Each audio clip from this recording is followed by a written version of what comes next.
Hey everybody, welcome back to a new week of the Cabral Concept. So glad you could join me here for our Mindset and Motivation Monday, the best way to start the week. Today's show is certainly a topic of these times, of course, but it goes on a much broader scale as well. And it's really talking about why good people, honestly, really good people can sometimes do bad things. So we're going to discuss this today in the grand scheme of things. It's called the Milgram Experiment, first conducted by Stanley Milgram, who's a psychologist at Yale University. And what I want to do is I want to take you through this particular study, just have you examine it, dissect it, see what category you would fall into, and what might this lead to in the future? So I found this to be very interesting. I had not actually heard about the experiment directly in the way that it was conducted until just a few weeks ago. And when I started to dive deeper into it, I found it really interesting because, when we look back into certain when we look back at our history and we look back at certain things that have gone terribly wrong, when we heard the stories about things like Guantanamo Bay, and we heard about certain concentration camps, and we heard about all these different things, we're saying, well, like the people who were in those scenarios and situations, they had to have known it was wrong. But it goes so much deeper than that, and that's what this experiment looks at. I mean, it really does. So I want to take you through it right now. So really top level stuff. We have to understand is that during this experiment called the Milgram Experiment, and then I'll bring it full circle in the end, is that there was essentially a test subject in a room being asked a series of questions. Now, behind the glass on the other side, there was the authority, the person in the lab coat, holding the clipboard and asking the questions to the test subject in the other room. They were read out loud, and when the person got the answer correct, okay, well then nothing happened. When the person got the question wrong, they would be given an electric shock. So what the interesting part of this experiment was not the test subject being asked the questions or the authority asking the questions. It was that there was an intermediary. There was an additional person. And that person was a everyday person taken off of the street, and they were asked to administer the shock. So at first, the electrical shocks were very minor. So these were minor shocks being given to the person when they got the question wrong. But every subsequent question that they go wrong, the actual electric shock got stronger and stronger.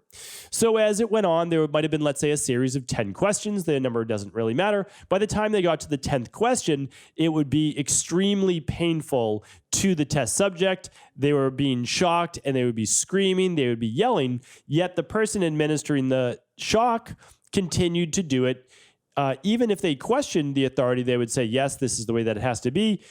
Please administer the shock. And they would. Now, the interesting thing I said, but this it doesn't seem possible that people would want to cause harm to their fellow human, right? I mean, most people, I think most people are good people. They're certainly, don't get me wrong, I'll reserve 10% of people. They're just not good people. I mean, again, like whether it was all sorts of different reasons why a person might not be a good person. Okay, but I just think the majority of people are good people. I mean, I see people, meet people every single day. I lived in Boston, in downtown for almost my entire, adult life from 22 years old, for the next 20 years. And so when you look at that, you meet a lot of people living in a big city. And I'm willing to bet that, maybe they weren't all the friendliest people, but 9 out of 10 people seem like good people, right? I mean, at least that, right? That they wouldn't administer painful, excruciating electric shocks to another person. But what happened was when there was an authority there, they felt obligated to do what the authority said. So then I started to go deeper in the research, and it was about 2/3 of people actually obeyed all the way to the highest level of painful shocks while the victims were screaming. 65%, so about 2/3 of the people. That's essentially, 6.5 people out of 10 people who are just good, decent people, most likely, people administering shocks, causing another person harm. Because the authority said that this is the way the experiment was supposed to go. These are the rules. You need to follow the rules. So when you look at it, you've got about 2/3 of people are just very good rule followers when told this is what you're supposed to do. So I understood that. I kind of got it. Like a lot of people don't want to rock the boat, and I understand that. I get that. I totally do. Most people are just not looking to make waves in life, like not good or not bad. And I'm not saying that they're a bad person. I'm really not. And I would say the majority of people obviously fall within the 2/3. But I also like to look at outliers. And so, well, who are the 1/3 of people who are just saying, this is not okay? Like this is just not okay. And the nice thing was, this is very interesting to me. So I said, okay, 2/3 of the people administered pain to the test subject, but 1/3 of the people didn't. So 1/3 of the people, and that's a good amount, 33% said to the authority, even though they were in that lab coat, even though they were holding the clipboard, even though they were in the position of authority, essentially, they said to them, no, this is not right. I'm not going to do this. I don't feel it's okay. Find someone else. That was basically it.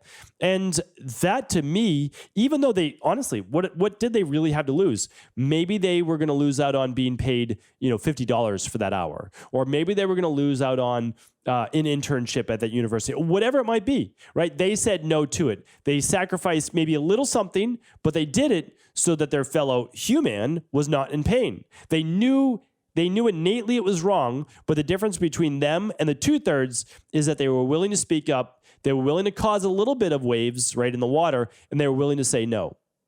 And it's interesting because they probably weren't too much different than the other individuals. And I can even prove that to you.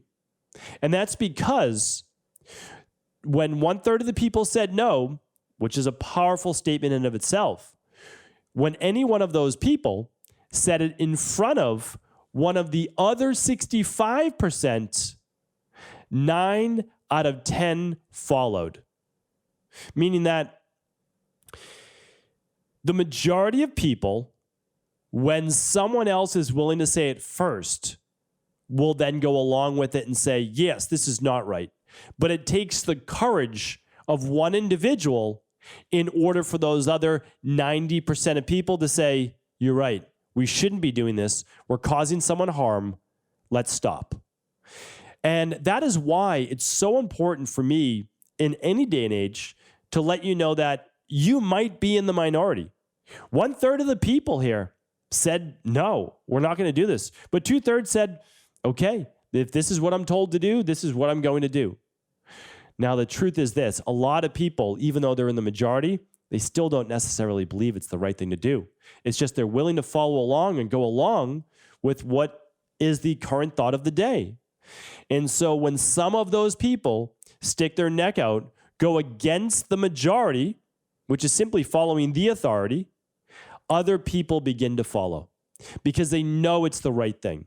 Maybe not even right away, but in time, they know it's the right decision. Because I really believe that as humans, we know that we are not supposed to cause another person harm. I honestly believe that. So, one of the first laws of medicine, essentially, the Hippocratic Oath is first, do no harm. It is what we are supposed to do in the health-based industry, the medical industry, of course, any industry. It's like the first thing you don't want to do is hurt anyone else's physical or emotional based health. That's such a big thing. Now, in this case, in the Milgram experiment, you are hurting this person physically and emotionally by instituting an electric shock. Now, I will let you know that the authority and the test subject were in on the experiment.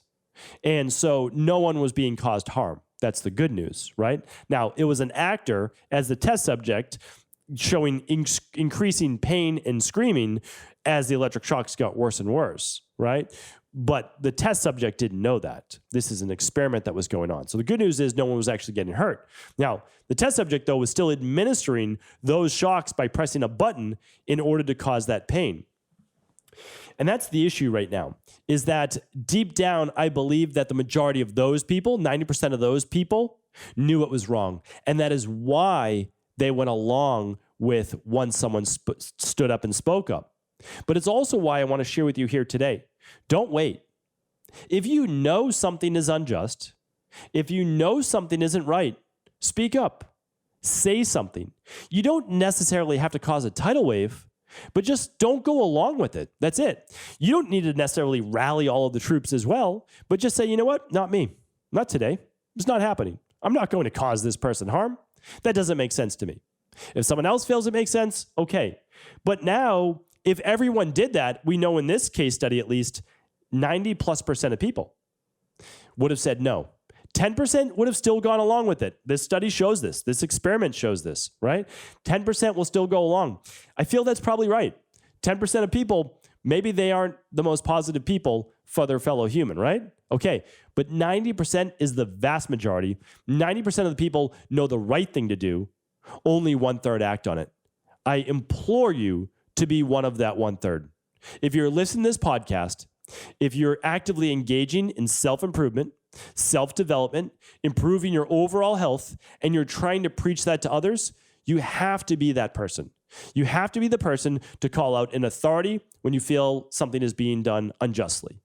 You have to call out any type of rules or laws or anything that you feel is being put into effect that you feel is unjust. That's essentially the bottom line, is how we have to live as humans. If we do not believe that this serves our fellow human, we can't do it. If it serves a corporation to a greater degree, that doesn't mean that it serves us.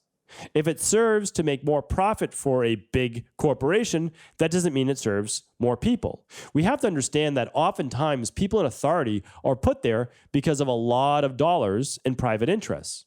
So when we look at overall just politics and governments all around the world in general, it's often a popularity contest dictated by a very large, as they call it, war chest in order to be elected. It's said in the United States government, for you to become president, you need to have raised over $1 billion in terms of advertising and marketing spend. Well, a lot of that's going to come from private interest groups. And those private interest groups are going to, of course, want to get a return on that investment. And that could be voting a certain way, doing certain things. So what I want us to realize is that as people, I believe people know innately the right thing to do. When it starts to come to larger corporations, corporate interests, governments, certain authorities, I think that sometimes their interest can be swayed. Deep down, they know the right thing to do, but they've made compromises along the way. Those compromises along the way have compromised their integrity. And now when the integrity is not there, well, oftentimes one small little, glitch in their integrity, one little notch down, the next one, it starts to add up over time and they almost become desensitized to it. It is our job to make sure that we know and that we say something and we say that this is not okay, that this is unjust. It's not something we're going to stand for. And as part of that 1/3, we're going to use our voice to say so.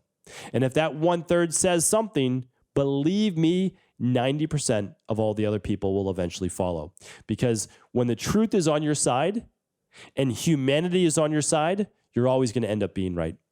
Hopefully today's podcast was helpful. As always, please do feel free to share this show with anyone you believe it could serve. Take care, everyone. Be well.